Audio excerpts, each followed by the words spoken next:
Good morning. Thank you for joining us today down here in the basin. It is March. I don't really know. Spring break started and it doesn't really matter, so I got to go back on the 21st and it is what it is, so I have no idea what the date is. It is Sunday, I know that, so that's a good thing. But what we're going to be doing today is we're going to be taking a look at the aquaponics system. We're going to be giving you an update. We're going to talk about some issues we've had. Rather big ones. I think they're like the first set of major issues that we've had so far. And we'll take a look at some of those things. But overall, everything's doing really well. You can see we're still rocking our winter stuff right here. One of the issues we have had is the weather's been rather erratic.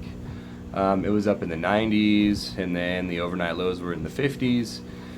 And then it was up in the 70s for the high, and then the overnight lows were, in the 40s, and now it's back up in the 80s, and it's just kind of up and down and all over the place. So we had some issues removing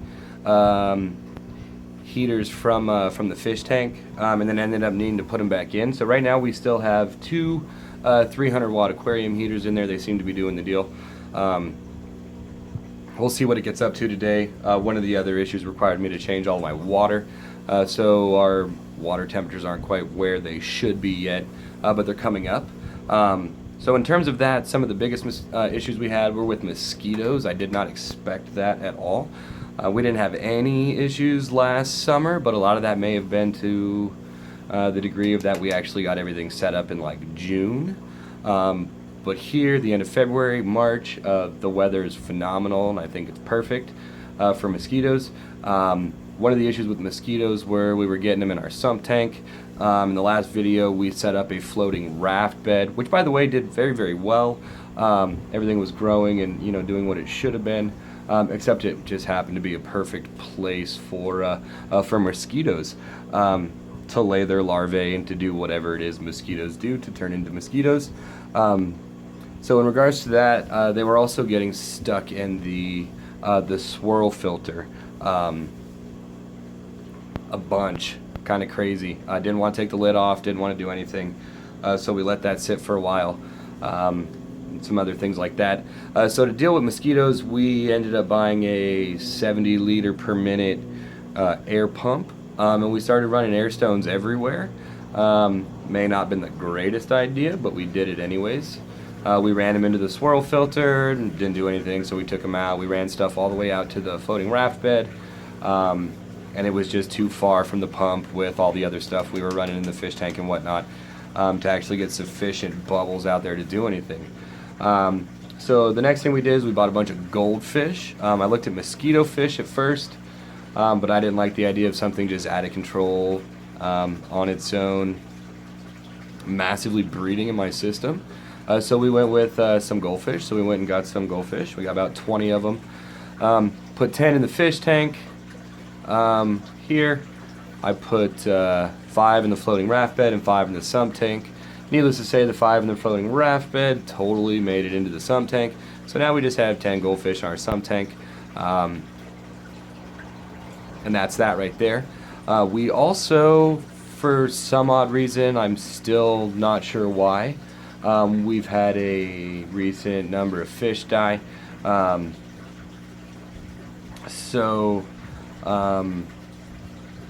think we got that all cleared up. We emptied out the swirl filter, pulled out all the excess fish stuff, used it to water the garden beds, and it was doing the trick. It does really well. There was a lot of stuff. We mixed it up, got it into the garden beds, which was great. Cleaned that all out. We actually took out the floating raft bed to try to hamper on mosquitoes, which the goldfish did a very good job in the sump tank as well as in the top of the fish tank, which is really good, but not so much in the floating raft bed. So we're just going to eliminate that, and ultimately what we're going to do is we're going to turn that into just another media bed just like the other one, and rock it that way. We can get some more mechanical filtration. Solids can, break down, turn into what they need to turn into, get back into the water, things of that nature. So hopefully that'll help us with our stuff. But in terms of all the fish dying, I'm not really sure why. pH was sitting at about 7.5. Temperature consistently, once we got everything figured out with the heaters, was about 75, 78, depending what part of the day it was. Small traces of ammonia, small traces of nitrites and nitrates, which was good, so we had everything rocking and rolling. But they kept going. So what we did was we took out the floating raft bed, cleaned out the swirl filter, and we did about an 80% water change, which we've been adding water to the system for, ever. My RO unit and filter unit is not the largest, so it takes a minute. We're still adding water right now, but luckily enough we got enough water to cycle the system back up, and those kinds of things. So let's take a look, let's see what we did, and we'll go from there. Alright, here we go. Normal deal. Side yard, fish tank, 275 gallon water IBC tote. We're still adding water. You can see why it takes so long, especially when you take out a majority of your water. Here's this big giant commercial air pump that we're running now. Thing is super loud. See if we can unplug it here. Yeah, pretty loud. But it seems to be doing the trick very nicely. Let's plug that back in. So what we've done is we have 3 air stones now running to the fish tank. We've got one on the bottom, we've got one in the middle, and we got one on the top. Unfortunately, putting the one on the bottom, it seemed to kick up a bunch of stuff. And the water seems a little murky and things of that nature, but hopefully that clears up once we get everything rocking and rolling. Like I said, we're still adding water. So we've added that. We've got rid of the venturi. We've piped everything in with 1 inch all the way to here. That valve's only on there to extend it a little farther down. But we've done that. So out of the slow into our swirl filter, which we cleaned out, and is doing very well. Tons and tons and tons of solids. So I'm hoping that we can get this water cleared up real well. And then right into the fish tank. In the fish tank, we got a larger pump. It's up to a 530 gallon per hour pump, all 1 inch. Like I said, here's our valve. So grow bed back to the fish tank. That's all 1 inch now. We got a bunch of goldfish in here, and they're doing the trick. There's some of them. We got like a 48-inch bubble wall that's back there. That seems to be getting after it, so I kind of like it. I think we might get a couple of sucker fishes and go from there. But in terms of the aquaponics grow bed itself, everything is going really well. Chard is going crazy. I just can't seem to eat enough and give enough away. 3 plants right here, that's probably the problem. Also though, the romaine, some places are doing a little bit better where they get more sunlight, not blocked by the chard, but nice heads. We need to chop all that down and, I don't know, give it away and eat it and do something with it. But there's a couple of nice heads of romaine. The other ones are kind of stringy because they're not getting enough light, but we'll still eat them.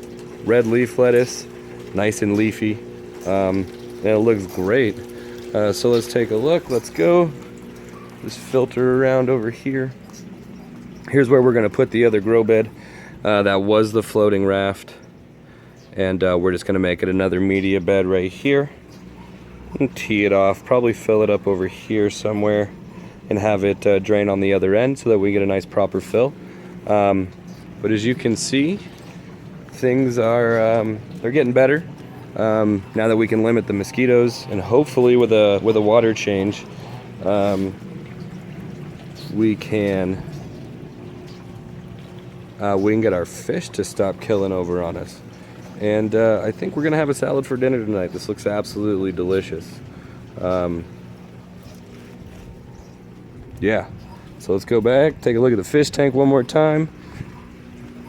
Everything's doing really well. Here's another nice phenomenal head of romaine that looks delicious. I still can't find this caterpillar that's up in the deal, but not a big deal. We have plenty to share. But these are huge. My goodness, so awesome. Can't wait. Nice and green, nice and orange. Oh, so good. All right, once again, pump, valve, back to fish tank, up to the grow beds. All 1 inch now. No venturi. and then just right back in. We're still adding water. What are we? Almost 80 today so far. Fantastic. The water coming in is super chilly, so hopefully we can get that up a little bit higher once we can get done adding water and heat it up. Here are aquarium heaters, two 300-watt ones. I was running 3 in the middle of the winter, which seemed to do the trick. As for air stones, you can see pretty good, not too bad. That one right over there is the same as the one I just showed you. This one goes all the way down to the bottom, and it's a super big 6-inch cylinder. But happy now that we got everything filled back up and better. We don't have any floating fish today so far, so that's good. So yeah, cool. Once again, thank you for tuning in on this lovely day down here in the basement, my little slice of paradise. I appreciate it. You like what you saw, hit thumbs up. You want to continue on this epic quest of knowledge in aquaponics, please subscribe. Once again, thank you for watching. If you have any questions, comments, concerns, pop them in the deal below. You can also follow us on Twitter and Instagram at 602LarryAZ. Or if you're inclined, you can hit us up at our Facebook page at Seeds to Sprout. And thank you for tuning in. Hopefully things are on the up and up for us after we got our problem solved. Once again, thanks.